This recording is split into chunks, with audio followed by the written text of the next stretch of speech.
Christianity is the clear announcement of the end of religion.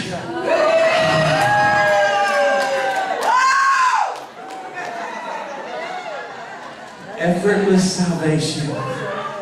Absolutely effortless salvation. Not pulling yourself up by your own bootstraps, not by your own ascetic practices, not by your prayer and your fastings, not your attempt to climb into faith, not your attempt to do jack diddly squat, shaka like a bonky donkey hunka donkey. Just turn to your neighbor, whisper in their ear, religion is over.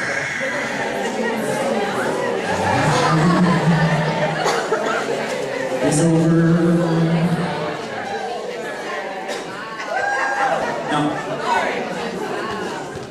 I don't know if Ben's ever preached on this. I've heard him say the term, but I'm going to give you a couple of verses to prove it here. How many of you guys know that what we don't need, most of us, especially if you come to a meeting like this, your main problem is not really the fear of man or a man-pleasing spirit, right? I mean, the fact that you're in a meeting like this means you already have been written off by somebody as a wacko, right?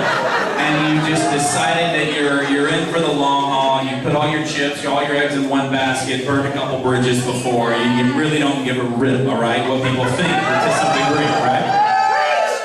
And so getting free from a man-pleasing kind of thing, that's awesome, that's good. But how many of you guys know that really the main thing that we need to get loosened up from, what we need a little deliverance from, is a God-pleasing spirit? Did you know that?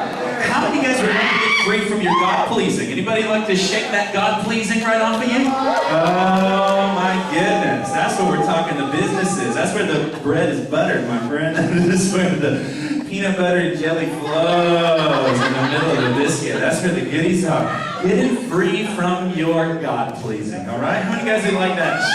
Okay, I'm going to read you out of, I got all those Bibles with me, and then I forgot my message. I'm going to read you out of Galatians chapter 2. Now, just to put this into context, this is right after Paul had to slap down Peter and tell him that he wasn't, he wasn't jiving with the gospel. He was tilting his way over toward the works boys, over toward the circumcision lot, over toward the Judaizers, the guy sent from James. James didn't have the same revelation that Paul carried, probably. Grace James is great, rock solid Bible truth, but it was Paul's revelation of the gospel that we really have to get hold of. He says in Romans 2:16, he says that the ultimate reckoning will come when God judges everybody through Jesus Christ according to my interpretation of the gospel.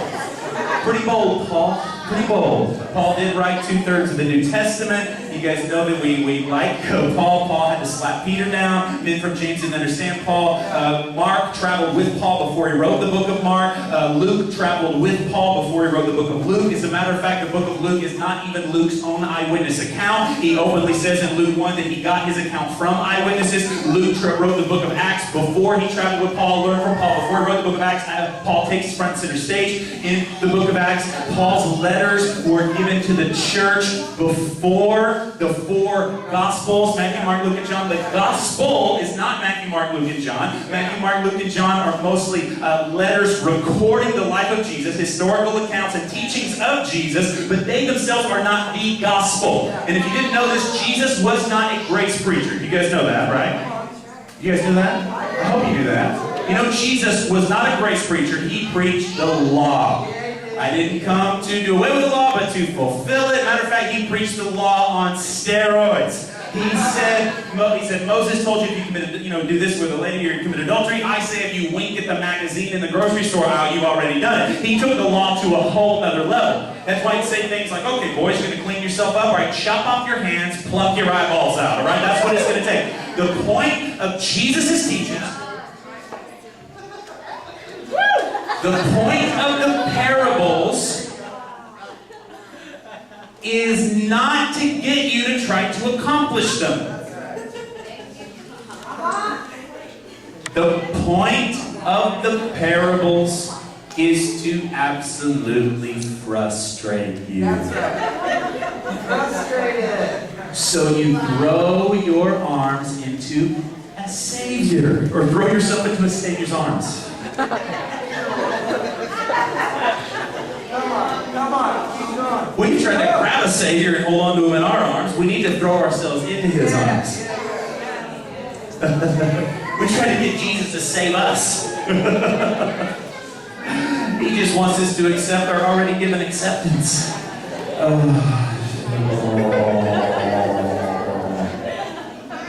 The gospel is not Matthew, Mark, Luke, and John. The gospel is the revelation of what happened on the cross.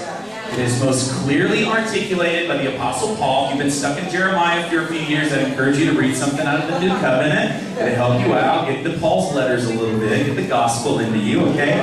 If anything... Oh, I've got another quote for you.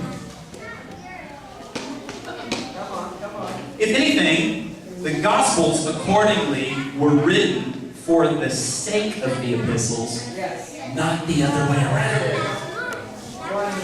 The letters of Paul are the most clear articulation of the gospel. If anything, Matthew, Mark, Luke, and John were written to support Paul's letters.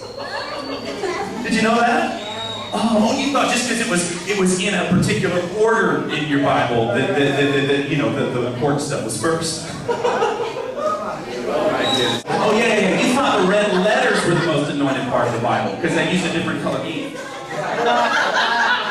Maybe you didn't realize Paul's letters are also the words of Jesus. Did you know that?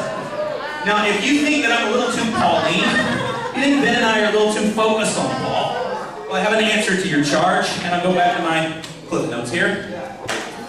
The New Testament has a perfectly good answer to the charge that Christianity, as we now have it, is radically Pauline.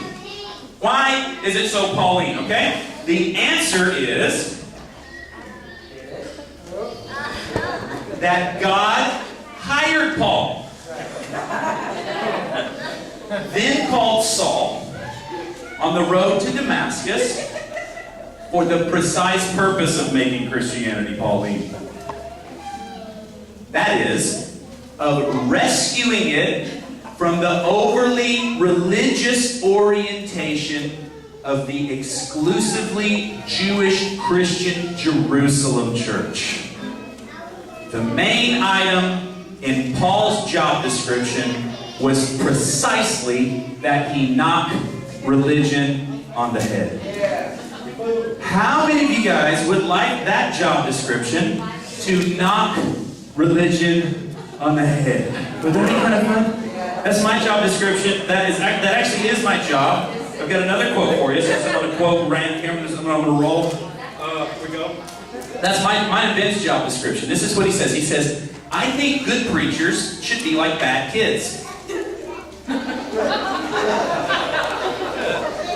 They ought to be naughty enough to tiptoe up on dozing congregations, steal their bottles of religion pills, spirituality pills, and morality pills, and then flush them all down the drain. The church, by and large, has drugged itself into thinking that proper human behavior is the key to its relationship with God. What preachers need to do is force it to go cold turkey with nothing but the word of the cross.